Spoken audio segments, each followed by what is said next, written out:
लामो समय जुठे सिरियलबाट दर्शकमाझ पहिचान बनाएको गोथे पात्रलाई अब सकस सिरियलमा हेर्न पाइने भएको छ। जुठे आफ्नो यात्रा टुङ्गिएपछि गोथे पात्रलाई राजु पौडेल राजु मास्टरले आफ्नै सिरियल सकसमा मुख्य पात्रको स्थान दिने भएका छन्। सकसलाई राजुले नै लेखन तथा निर्देशन गर्दै आइरहेका छन्। उनकै अर्कै लोकप्रिय पात्र गोथेलाई पनि सकसकै मुख्य कथामा राख्न लागि राजुले बताएका छन्। जुठेमा गोथेलाई देख्न नपाएपछि धेरै दर्शकको चाहना पनि भयो।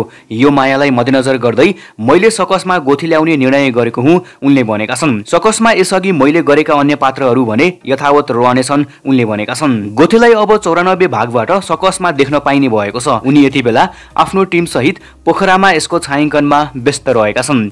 यसमा पोखराका केही कलाकारहरू पनि जोडिएको उनले बताएका छन्। सकस मंगलबार र शनिबार हिमालय टिभी र मास्टर टिभी नामक युट्युब च्यानलमा आउने गर्दछ। तपाईहरुलाई पनि यो खबर सुन्दा कस्तो लाग्यो?